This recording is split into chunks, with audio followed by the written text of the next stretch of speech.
Hello and welcome back to our latest week, our Sunderland briefing with myself, Dom Shaw and Scott Wilson, both reflecting on that painful defeat at Leeds United on Monday and looking ahead to the Hull City game on Saturday. Do subscribe if you haven't subscribed to the channel already on YouTube. If you're listening on your podcast platforms, and rate and review. And thanks as ever to our partners that you can see there at the bottom, the Fans Museum in Sunderland and Cospex Opticians.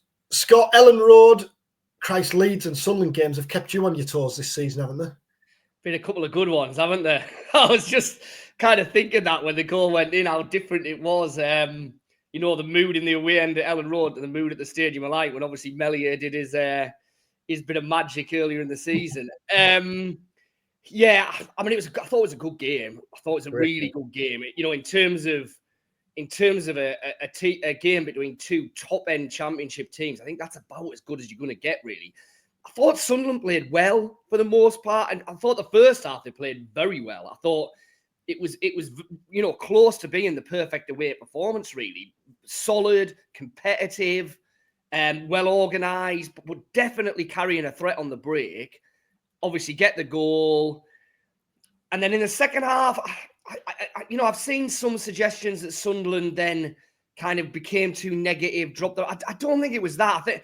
I think Leeds just improved. They did start to build up ahead of steam.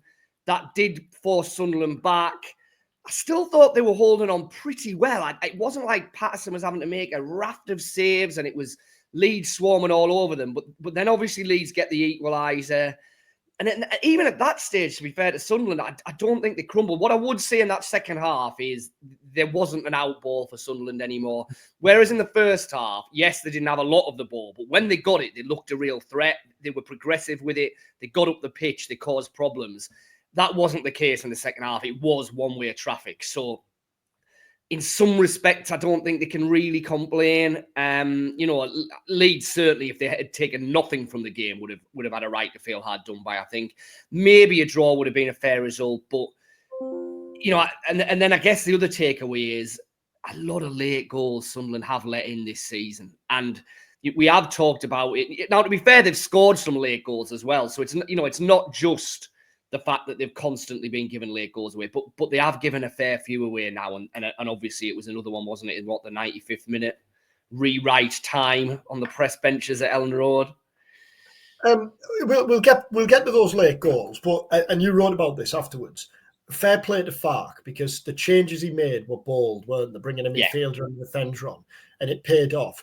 But had Sunderland had a fully fit Romain Mundle on the bench, a fully fit Tommy Watson. I know Mundle was on the bench, but clearly he wasn't ready. But fully fit Mundle, Watson as well. Then you maybe have that out ball that you talked about there. You've got that depth. Was the squad depth one of the telling factors on the night, do you think? I think it was. I mean, I think Mundle would have made a difference had he been available to come on for 20, 25 minutes. I mean, obviously, Mayenda came on. I think Mayenda is a really useful substitute if Sunderland are chasing a game. He does give you that something a bit different. What he wasn't able to do in any way, shape or form, I didn't think, in the last 20 minutes at Elland Road, was hold the ball up, which is just what they desperately needed. He was really willing. He ran around a lot. But whereas Isidore in that first half had been getting hold of the ball and stretching in behind and actually asking Leeds questions, Mayenda just wasn't able to do that. So it did feel like it was constantly coming back. Samed came on, and I mean, again, you don't want to be harsh on him, but he's not had the greatest start to his Sunderland career, bless him. Obviously, mistake on his debut. It didn't feel like he was capable in any way of stemming what Leeds were doing. And then obviously, he wasn't in any way directly responsible for the winning goal, but he did give the ball away with a really weak header in the build-up to it, I thought. So, he didn't do the job that you would have hoped that he would have done coming on. Whereas Leeds' substitutes changed the game, Sunderland's just didn't. I'm just looking at the goals conceded stats there and the timing of it. 2 ticks. I've just lost my tab as we go. So Sunderland, between the 76th and 90th minute this season, Sunderland have scored 7 goals and conceded 11. Now, Cardiff, Derby, Middlesbrough, and Plymouth and Sheffield Wednesday and Swansea have conceded more in the last 15 minutes. But 11 goals is a lot to have conceded in that last period of the game, in the final period of the game. What do you put that down to? Fitness, concentration? Is it just having kind of run your race in the game? What is it, do you think? Yeah, I mean, I don't think it's fitness, as in Sunderland are an unfit squad. You know, they're a young squad. They've got loads of energy. I think squad depth is an issue. I think whereas other teams are able to make pretty telling changes in the latter stages of the game, Sunderland, you know, it's been rare this season where you've looked at Sunderland's bench and thought, you'd want 3 or 4 of them on in the last few minutes of a game to really make a difference. You know, Mayenda's been on the bench a lot. Yeah, he's come on and made a difference at times, but there's been other games like the one at Leeds where he hasn't really been able to change it. I mean, midfield-wise, Samed's obviously been injured for a long time. Brown's been injured for a long time. He might otherwise have been able to come into games and make changes. I just don't think that depth of squad has been there for most of the season where Sunderland have been able to change it. So a lot of the time, it's either been Lebris having to stick with the same players who, maybe are becoming fatigued towards the end of a game, or is making changes, and the player that's coming on is often inferior to the player that's going off, which is never ideal at that stage of a game. So I think that's a factor. Leadership, digging in, maybe. I mean, you know, Sunderland have dug in successfully in games this season. Don't get me wrong. There have been games where they've shown they can defend, they can grind out a point, they can see things through, but I think game management in those last few minutes, the Plymouth home game was one where I thought the game management right at the end was really poor. That's a game Sunderland should have seen out, but they managed to find a way to let Plymouth back into it and pass up a point. 2 points, wasn't it? That was eventually dropped there. I think there have been games this season where the game management in the last 5 minutes of a game into stoppage time has not been what you would want. Maybe that's just part and parcel of having a young squad. You know, Lebris will say, you know, yes, they're young in age, but actually they've got experience, they've got this, they've got the other. Yeah, that's all fine, but they're not a gnarled, battle-hardened championship squad of players who you would put your life on to see a game out if you were leading it after 5 minutes. That's not, with 5 minutes left, that's not where they're at, you know what I mean? So I think that's probably a factor as well. There's a bit more on this, and as I go here, I think I'm probably going to be talking you into asking Lebris about it this afternoon. Well, I was planning to be perfectly honest. So because the segments are split into obviously 15-minute periods, and in the various 15-minute periods, so 0 to 15, 16 to 30, 31 to 45, and so on. Sunderland have conceded 4 goals, 2 goals in the 3 first half periods, and then 5 goals and 4 goals. And then 11 goals. So there is a real markup in the last 15 minutes. So Sunderland have conceded more in the last 15 minutes of games this season than they've conceded in the entirety of first halves in games. They've conceded 20 goals in the second half and 10 goals in the first half. I'll bore into this a bit more because we will be asking Lebris about this. But I suspect that of those 11 goals, at least half of them will be 90 minutes onwards. Never mind 75 to 90. You know what I mean? There's been that many really late ones. And it is an issue. It's definitely an issue. And the other thing is, and just finally on this point, that in all the other periods in the game, Sunderland have scored more goals than they've conceded. So 7 goals scored, 4 against, 11 scored, 4 against, 6 scored, 2 against, 11 scored, 5 against, 8 scored, 4 against, until you get to the final one, where they've scored 7 goals but conceded 11. Well, Scott's at the academy this afternoon, so it'll be interesting to see what Lebris says on that. But it feels now like probably for the first time this season, and Dan Neil afterwards, loads of good quotes. He spoke to the media afterwards, and he was really good, I thought. And he was saying, you know, we won't give up. There's still plenty of twists and turns, but it's 8 points now to the automatic promotion places. That feels, given the form, I think, of the teams above, that feels like a big ask. I think it's 15 points to 7th place. Sunderland find themselves in a strange old position now, don't they? And you know, we cover Middlesbrough as well, and a couple of seasons ago, Middlesbrough fell into the trap of having missed. And admittedly, this was later in the season. I think it was with 3 or 4 games to go rather than with what's left now. But they weren't going to. They were clearly safe in the playoffs, clearly safe in I think 3rd and 4th, but they weren't going to catch the top 2, and they kind of lost form a little bit in the final few weeks. I mean, first of all, Sunderland's playoff place isn't secured, although they're clearly not going to miss out on it. But they can't afford a drop off now, can they? Even if you think top 2 is out of reach. No, it's a good point. I mean, we're not quite there yet. I think there's enough games at the minute where Dan Neil and Register Briss, I'm sure, and everybody else around it can say, well, we haven't given up on the top 2, and they're not going to sound ridiculous at the minute. Clearly, there is a good chance now that with 4 or 5 games left of this season, like you say, Sunderland will be nailed on to finish either 3rd or 4th. And that then, I think you're right, does become a dangerous part of the season then, because you've got teams that will be scrambling to get into those playoff places and will do it by winning their last 2 or 3 games, real feel-good factor, real bounce, real bit of momentum behind them. And if Sunderland are, as is looking like we say, increasingly likely to be 3rd or 4th, but with no real need to win those last few games, I think it's going to be imperative that the mindset and everything is right there. Now, like I said, that's probably for a more detailed conversation in a month or so's time, because I think that's when we will be at that situation. For now, I think Sunderland can say, well, look, it only needs us to win one and one of those to lose one. The gap goes down to 5. Suddenly that feels a lot more doable, blah, blah, blah. I'm with you. I think Monday night was probably the one for automatic promotion, because not only are Sunderland now going to have to win 80% probably of their matches remaining, they're also going to need 2. Snoop. Yeah. They're going to need 2 of the top 3 to have the poorest run that they've had at all this season by a fair margin, aren't they? It's not to say it's not impossible. We've all seen wobbles. I mean, goodness me, Leeds could write the book on wobbles at the top of the table, couldn't they? So it's definitely not out the question. But whereas going into Monday night, if Sunderland had won that game, it would have been really right. Game on, this is on. Now it feels like, yeah, it's a real wild card. I think for the next 3 or 4 games, the mindset has to be we can still do it. Let's see how this pans out. I suspect that in another month's time, we're having the kind of conversations that we started this with right, okay, how does the end of the season play out for Sunderland to make sure they're going into the playoffs in the best possible state?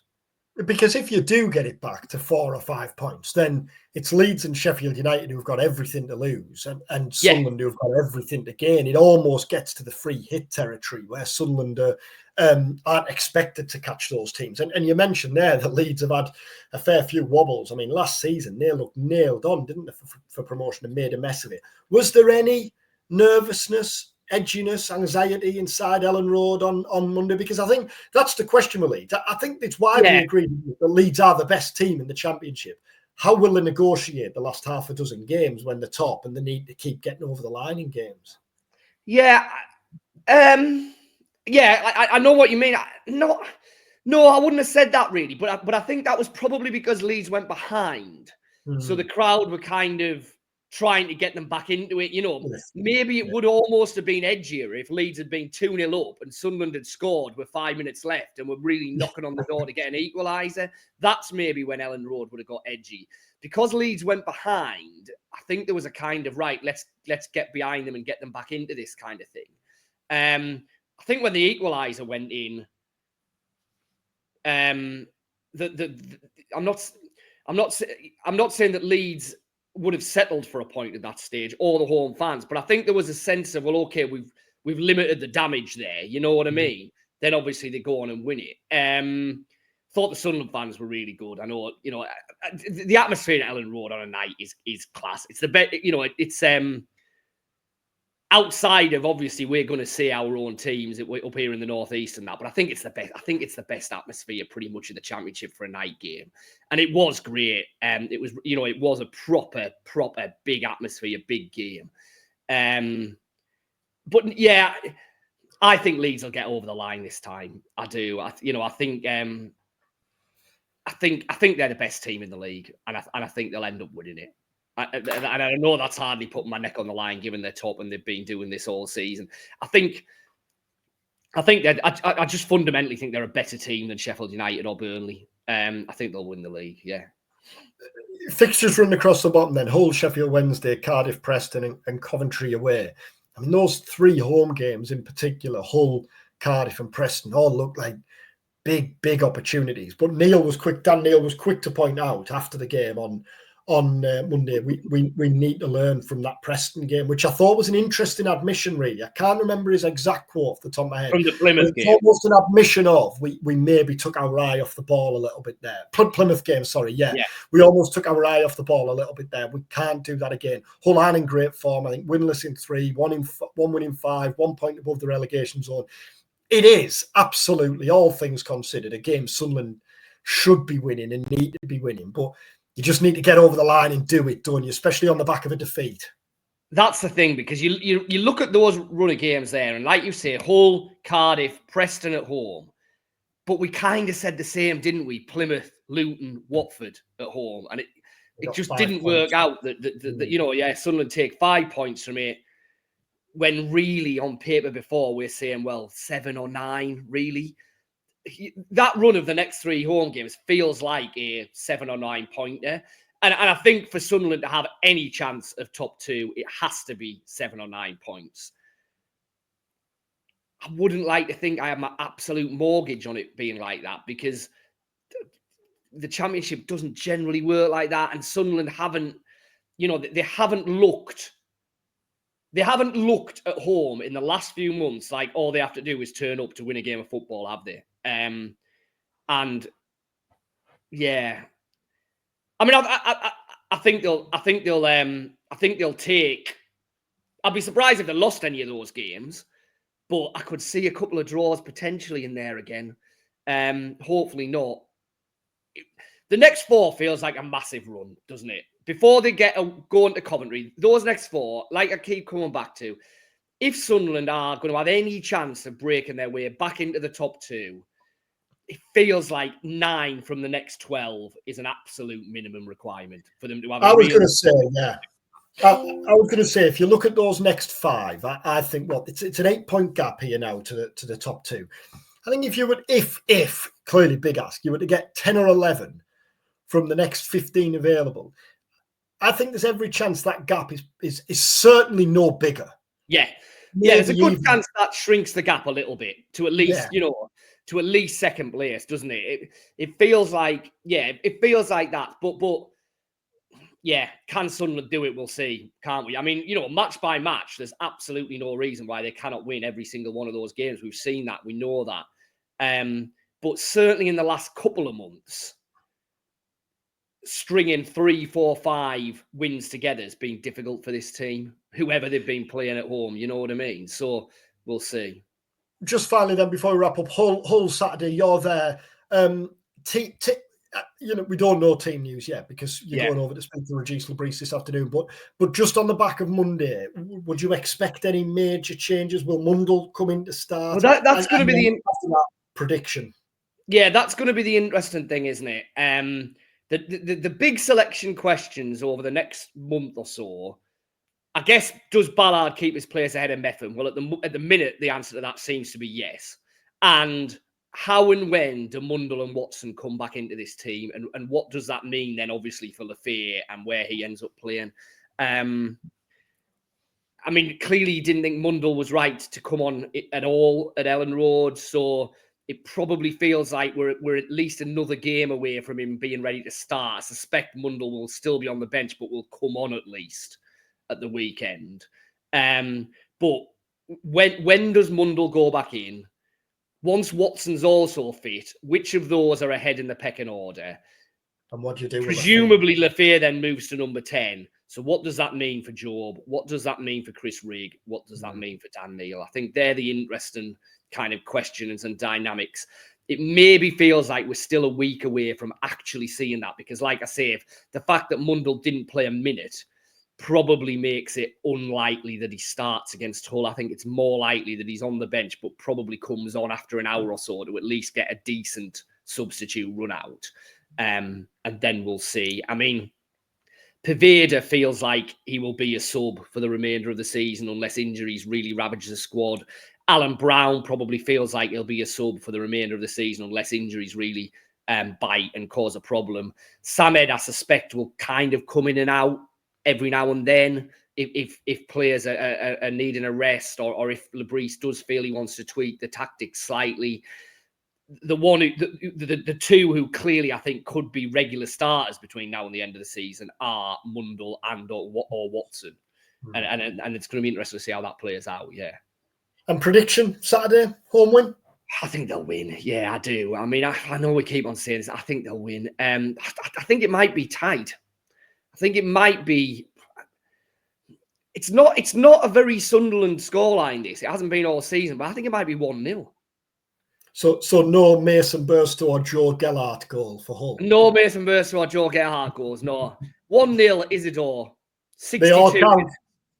Yeah, that'd do nicely, wouldn't it? It just gets you rolling again after Monday night. Well, fingers crossed. Thanks for watching. Thanks for listening. As we said at the top, just subscribe. If you haven't already, just tap the subscribe button below if you're watching on YouTube, and rate, review on your podcast platforms as well. Makes a difference. Enjoy the game at the weekend if you're there. Keep your eyes peeled on We Are Sunderland for build-up, analysis, reaction over the course of the weekend, and then we'll be back next week to reflect on that game and our latest week, our Sunderland briefing. Thanks for watching. Take care.